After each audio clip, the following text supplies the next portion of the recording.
Hey guys, what's going on? This is Dr. Colin Zhu, aka the Chef Doc, and thank you for having me on another Chef AJ monthly session. It's good to see you guys. Happy spring, and this is the first Saturday of April. And so today we're going to be creating a spring vegetable stir fry with quinoa. And springtime is great. I don't know what is everyone's favorite season. For me, it's spring. For me, it's the fall. I come from the Northeast, so we have all four seasons. And sometimes it could be very, very extreme, really harsh winters, cold, frigid winters, sometimes sweltering summers.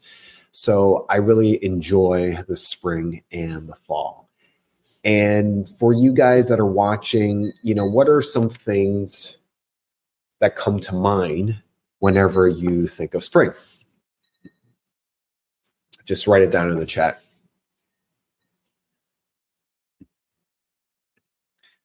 When I was growing up, springtime meant flowers in bloom, fresh vegetables, going on Easter egg hunts, traveling a lot more, spring break. Everything just became fresher, and it's a season of change. So deep down, if you're going through something, just know that change is coming, change is inevitable, and change will bring new chapters for your life. All right. So today, yes, this is a culinary medicine show. However, it's also a symbol for change that's coming. And I definitely invite you guys to embrace it. So again, we're going to be making spring vegetable stir fry with quinoa. This is important because there's many different things. When I went to culinary school, we emphasized traditional foods, we emphasized local foods, we emphasized seasonal foods. So for spring, what are some things that come to mind when you're thinking about spring vegetables? Do you think of artichokes? Do you think of asparagus? Do you think of fresh herbs? Do you think of potatoes, pea shoots, peas, snap peas, radishes, ramps? I went to school in West Virginia and there was a lot of ramps. Spring onions, green onions, they're kind of like in the same family.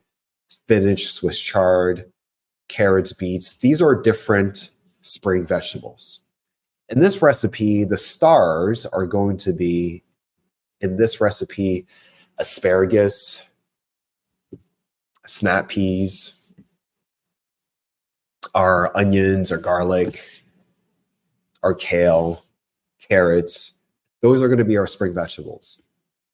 And then also when we're teaching from a whole food plant-based approach, we're also advocating eating the rainbow. And I'm not referring to Skittles, I'm referring to literally all the colors of rainbow. When I tell my patients and clients alike is to just stay in the produce aisle and be able to source most of their meals from the produce aisles, most of their ingredients from the produce aisles.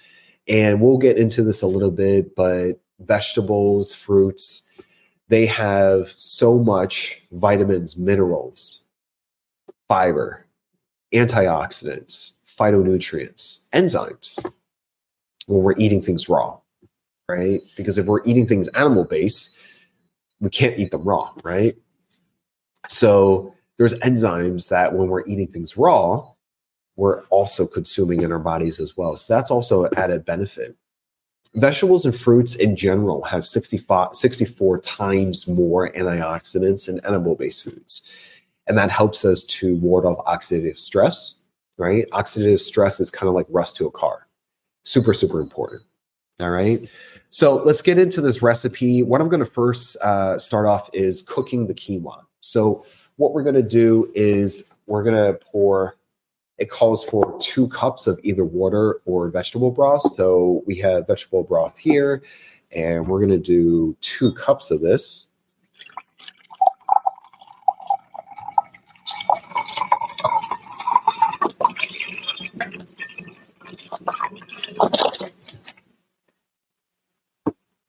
We're going to bring a medium saucepan. We're going to put this into the saucepan.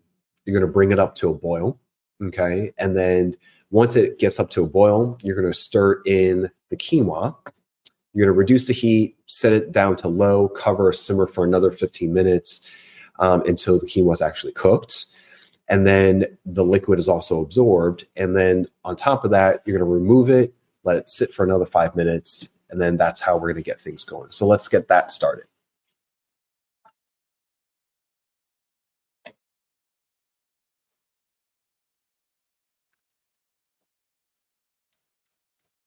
All right, guys, we're going to put these 2 cups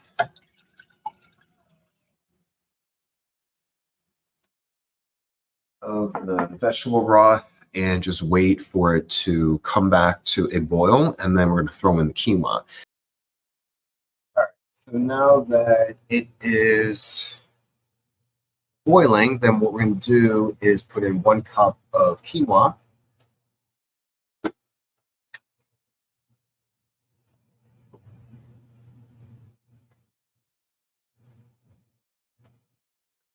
Stir it around, make sure we get rid of the clumps.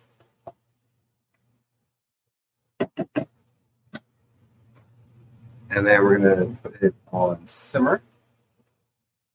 And we're going to cover it.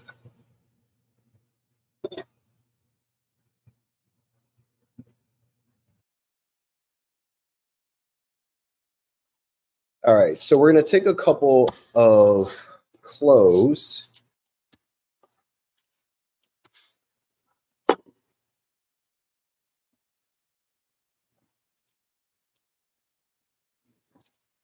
Of garlic.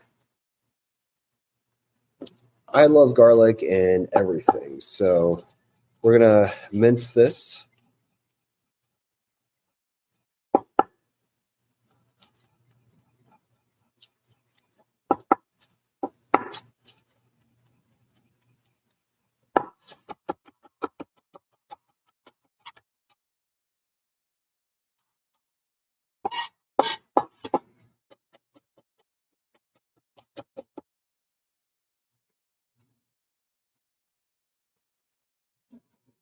All right.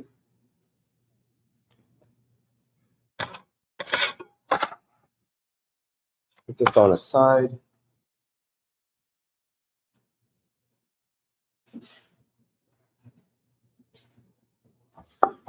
Get a ramekin. And next thing we can do is take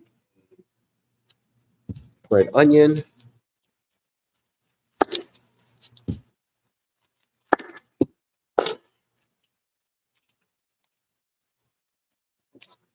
All right.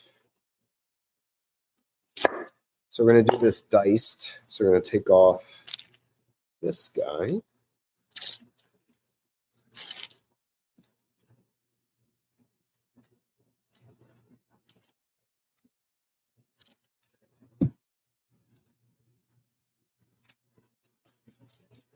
Let me know if anyone has any plans for springtime.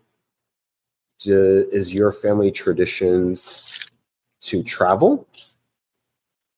To have a special event with the family? What is your family tradition?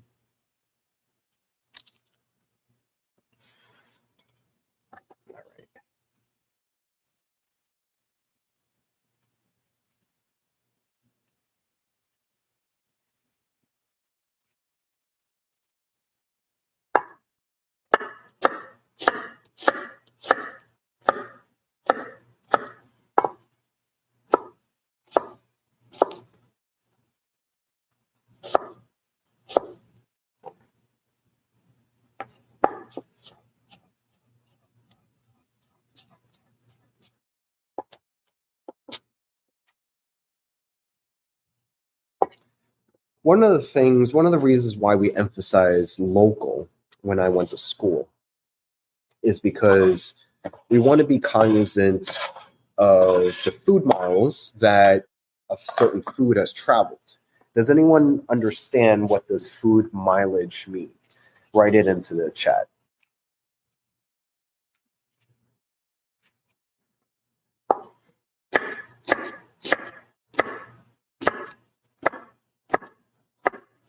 So food mileage means our foods. Have you ever wondered how in a supermarket, how some foods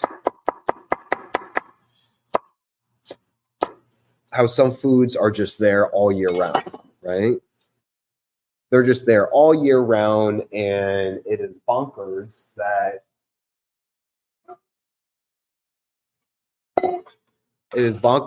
we do. They don't really follow the seasons because we could get food from different countries and have them imported. So there's a couple issues with this. One is when a certain food has to travel a very long amount of food mileage, what that means is it needs to travel, it needs to be transported, it needs to be preserved, right? So there's a lot of energy input, there's a lot of resources input, there's a lot of carbon footprints, gasoline that's used. So very, very important in terms of that consideration. So next time you're at a vegetable or fruit produce section of your supermarket, pay attention to that.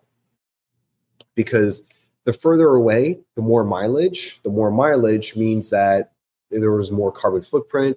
That means that there's probably more preservatives just to keep that certain produce in that transportation state to arrive to your grocer. So when we say local, we mean visiting your farmer's market, shake hands with your farmers, build a relationship, build a rapport, understand where that food came from. And if a farmer asks you to come by their farm and tour, that's a good thing, right? I've interviewed a regenerative farmer before, and he was like, if they don't ask you to come to their farm, then run away, he would say. So we prepped the garlic, we prepped the red onion. We're going to do next is bell peppers. So we're going to take a bell pepper. You can take a different color. Notice how this is a different color, right? This is red, there's yellow, there's orange. So these are different things that we talk about in terms of eating the rainbow, right? So for red colors, there's lycopene in it, there's anthocyanins in it, beta carotene, alpha carotene, flavonoids. This is just in red, orange, and yellow, right? You can find this in tomatoes, watermelon, papaya, carrots, sweet potatoes, pumpkins, lemons, oranges, peaches, mangoes, grapefruits, kumquats, right? These are different components, phytonutrients, and antioxidants that Mother Nature has already embedded into its beautiful design. And it helps to protect against certain types of cancer, helps to support healthy skin, immune system, heart disease. All right, so we're going to prep the bell peppers.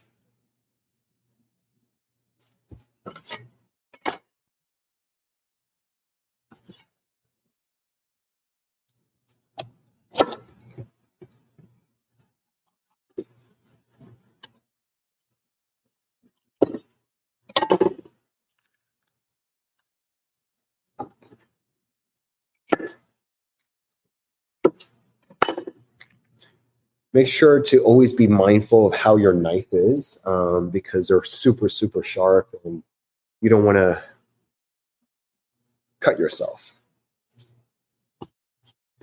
So for this, it's good to make sure you take the opposite hand and flatten it because you don't want your produce to roll away.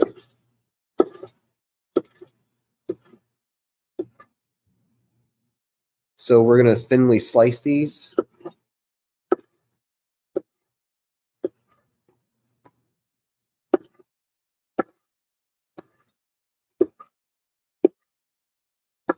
All right. So we're good with here.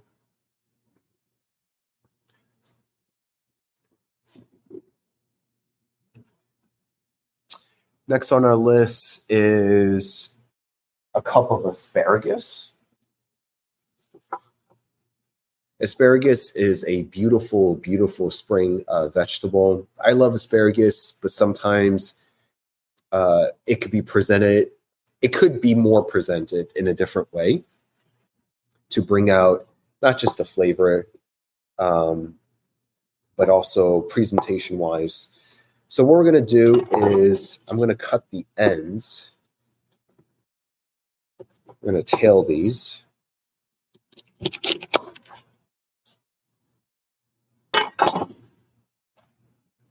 If you have the ability to, guys, is to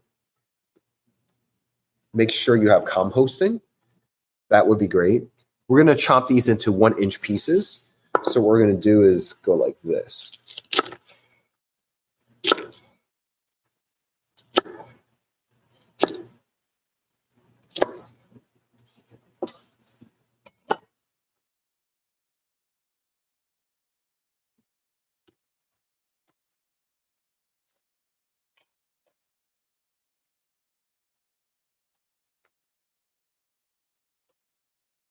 Notice how the colors help to stand out. We eat with our eyes, and so there's a reason why Mother Nature has given us so many different colors for us to feast on. And I would say definitely take advantage of that. So next we're going to work on kale. Who doesn't love kale?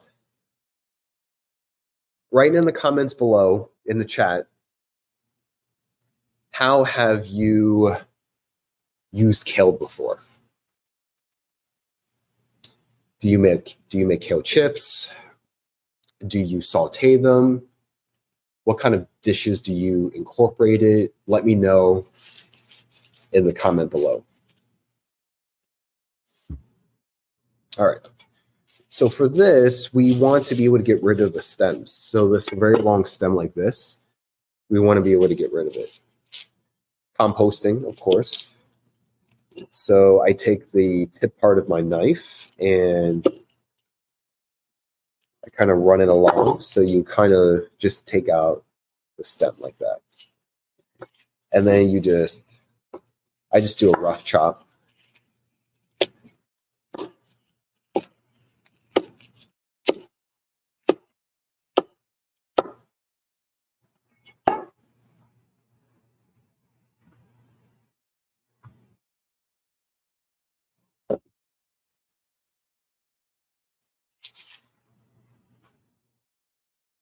These guys are next.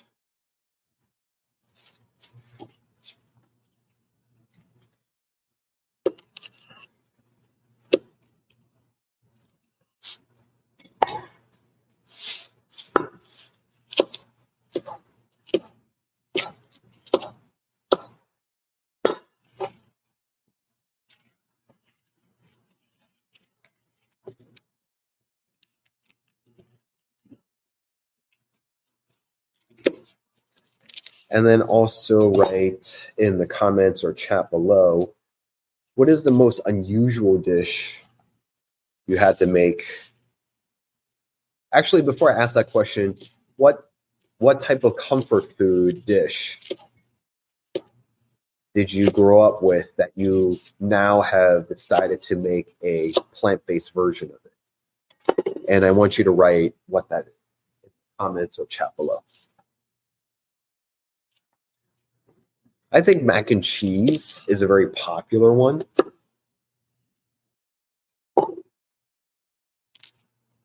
Meatloaf is a popular one.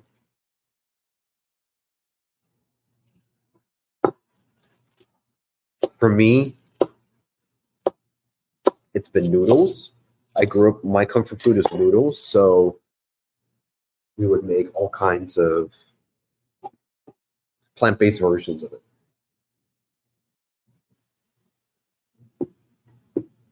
Okay. So radishes. Number one, they're just so beautiful to look at. It's just magnificent.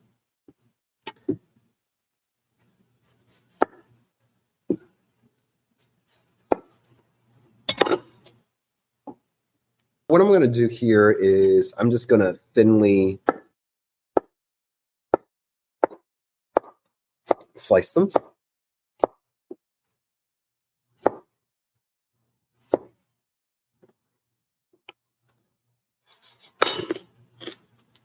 Not too bad.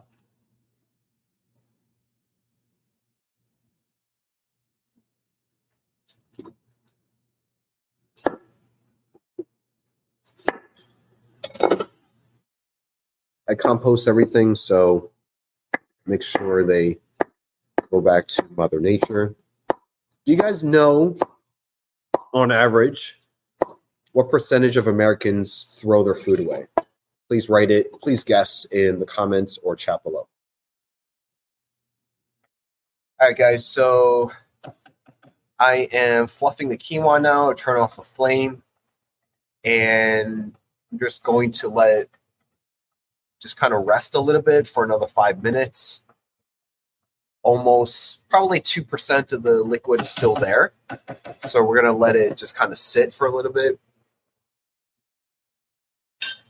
And then we're going to move on to the veggies. We have snap peas.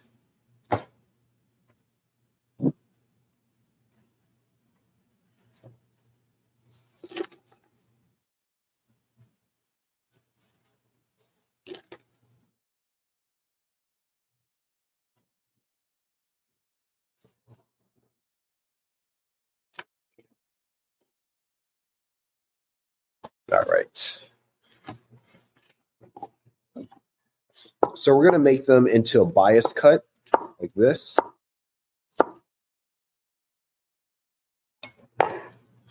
You do need to get rid of the ends.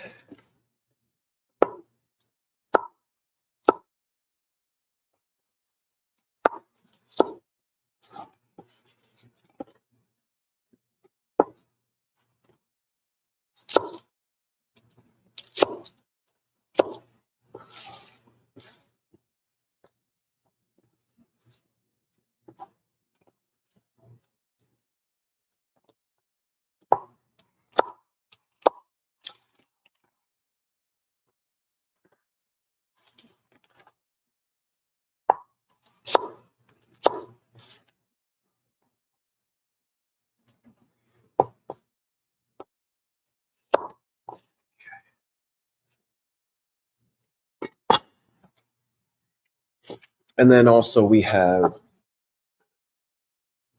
different kinds of shiitake, cremini, and oyster mushrooms here. And this is what's going to give us our umami flavor. Okay, so lots of different variations, lots of different vegetables that we're throwing in. Ready? All right, because this is an SOS-free show, what we're going to do is we're going to be using either water or a few tablespoons of vegetable broth. All right, so we're going to take a skillet or wok, and then you're going to heat it up. And we're going to take 2 tablespoons of vegetable broth.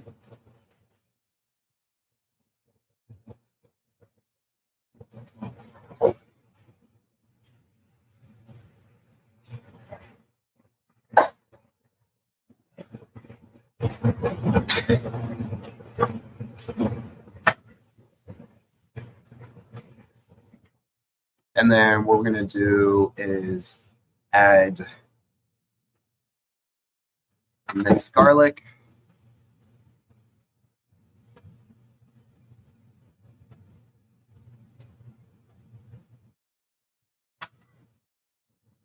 And then the diced onion.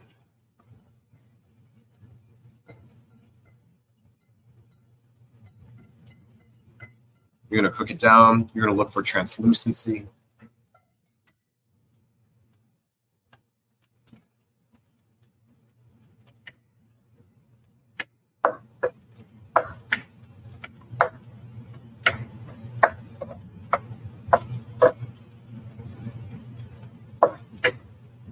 want to bring it down to a medium, not a high, because you don't want to risk over burning something. And if you're choosing to use a non-stick, like a non-Teflon or Cephalon or any type of cookware, then you have to use the skill of stirring, pushing things around a lot.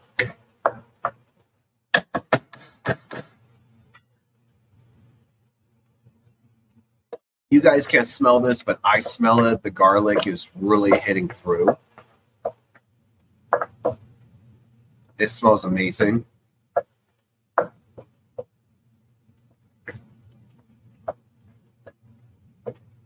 What you've noticed is that when things are cooking down, it tends to be smaller. And if the liquid is cooked up a lot faster than you want, then you could also add more water or vegetable broth.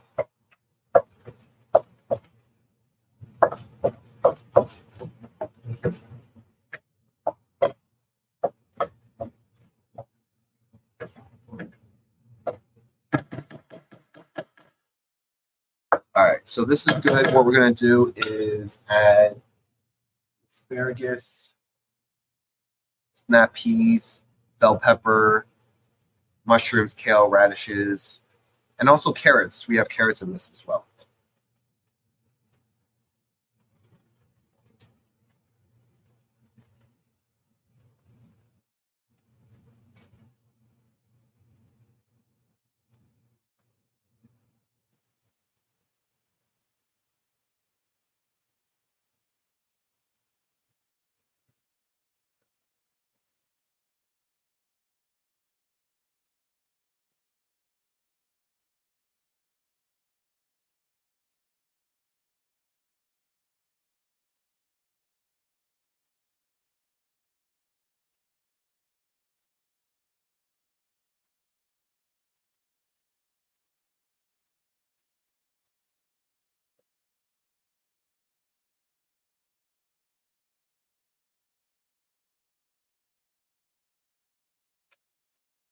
We're going to cook this down.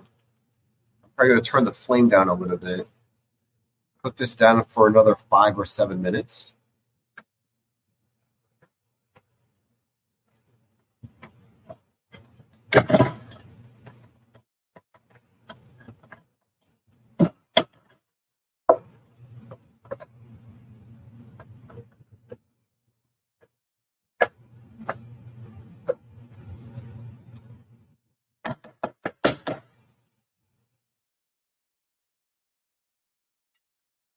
Now you can always add more water to this.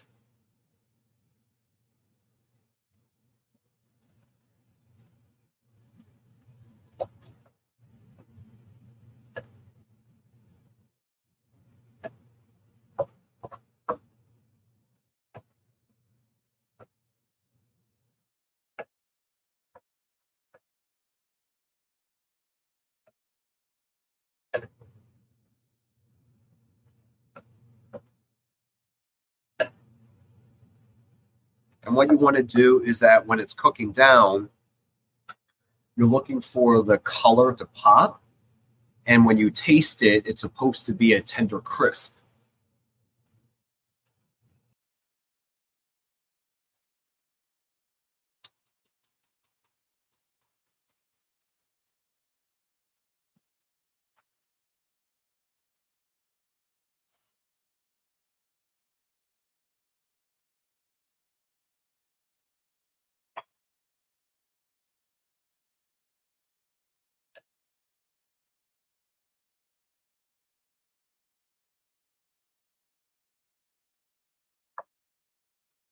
That's why a wok is actually pretty good, because there's depth to it and it's also wide, right? But if you're not used to using a wok, then that's okay too.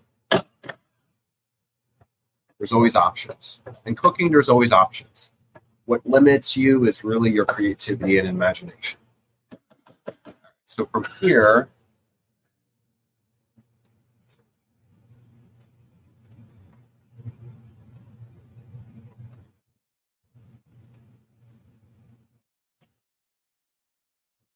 what I'm going to do is I'm actually going to cover it. I'm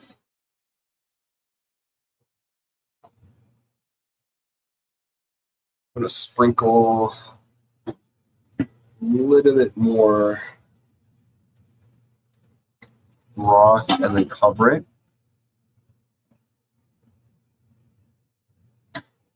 Over here, I'm going back to my quinoa.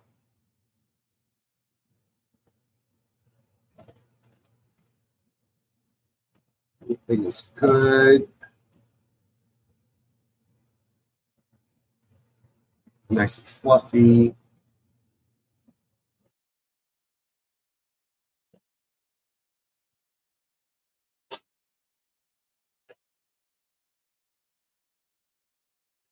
See how that kale just kind of had that color pop out?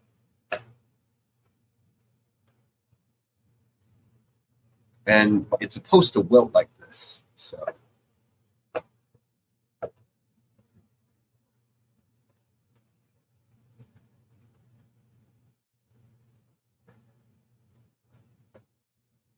So from here, we're just about ready to actually put in the quinoa and then the seasoning.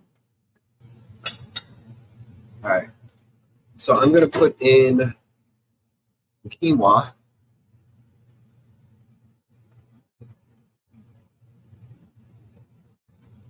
How many of you guys thought that you're supposed to eat the quinoa on the side? No, this is stir fry. So we're going to put everything in it. Beautiful things about stir fry is you're just focusing on just one thing, one plate, one bowl, right? One dish. That's why I love about dishes like this.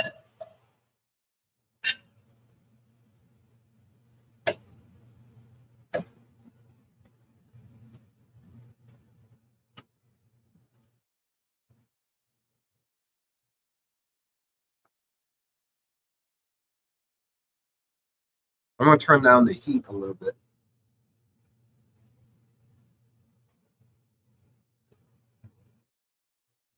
Turn down to low, actually. And we're just about ready. What I'm going to do is whisk together low sodium soy sauce or tamari, and then rice vinegar.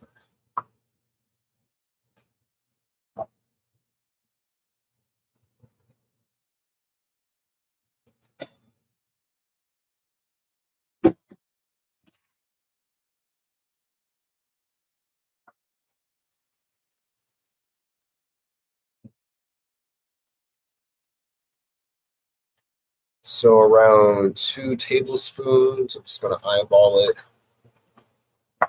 And then 1 tablespoon of rice vinegar. Now, if you have high blood pressure issues, kidney issues, you may want to back down on this. But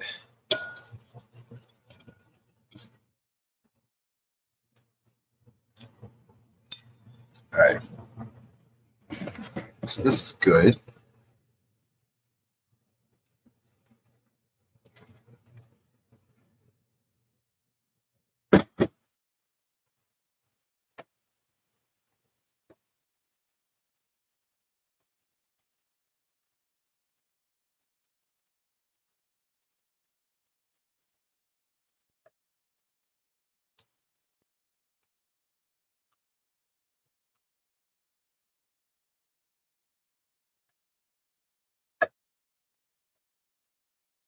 So everything is good. Everything is wilted down.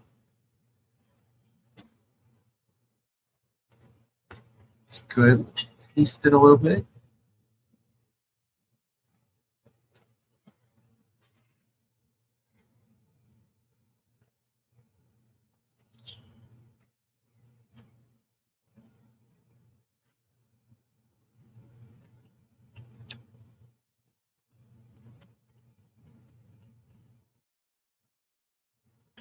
It's good. As an optional, guys, you can put sesame oil just for a quick garnish if you want. That's optional. You can put some furikage, which is a Japanese seasoning with seaweed. and sesame seeds. There's vegan versions as well. But this is good as it is.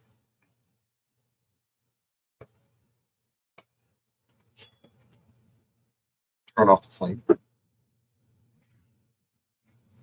So that looks good, doesn't it? All right, so this is your spring vegetable stir fry with quinoa. You have kale, bell peppers, kale, mushrooms, 3 different kinds of mushrooms, red onions, quinoa, obviously, radishes, asparagus, snap peas, shredded carrots, so much. And you're looking for colors of the rainbow, right? So this is something you want to serve for your family, an event, and everything is good. So, all right, let's bring it back over here and close it out. So, as you notice, guys, I picked a lot of these things for the increase of not just a nutritional profile and density, but also to emphasize that we need to feed our gut, which is the microbiome, which is made up of minimally 39 trillion, 40 trillion per human.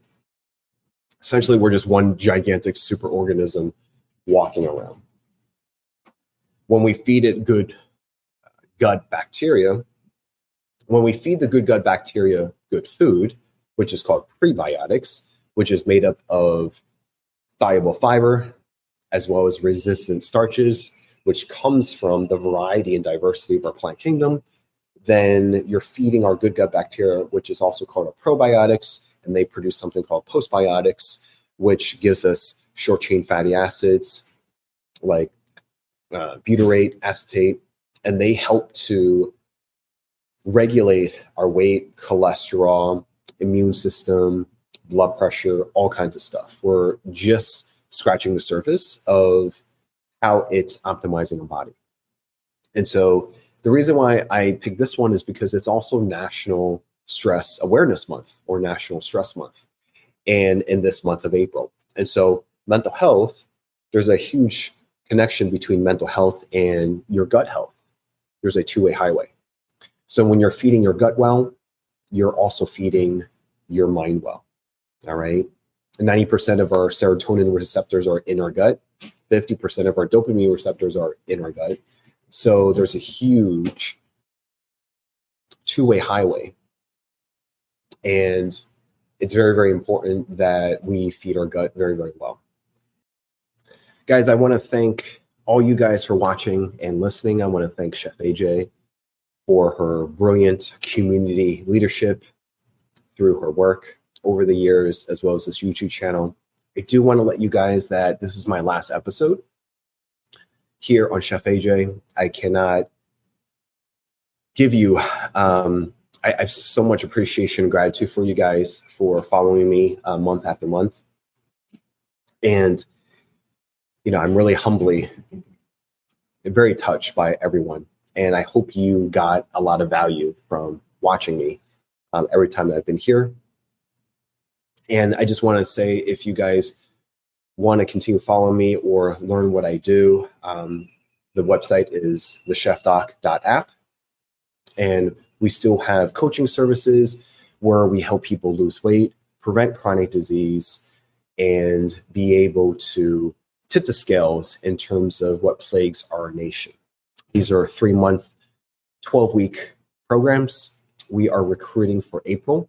So we're recruiting every single month, but we are actively recruiting for April. So if you are interested, please email Cecilia at terrahealthcoaching.com. We'll leave all the links and the show notes there. Please visit us. We'll have a new blog series coming out soon for the Chef Doc. And also, we are having a couple of books coming out for next year. So I can only speak to that much for now. Lots of things exciting here at the Chef Doc. And if you just want to learn a little bit more, you can just download our app from the Apple Play Store or the Google Play Store and just, take a glimpse at what we do. And if you need more assistance, let us coach you. Guys, thank you so much for watching. And it's always been a pleasure being here at the Culinary Medicine Show with Chef AJ. And I'll see you guys soon. All right, guys, take care of yourself. Happy cooking and keep thriving. Bye-bye.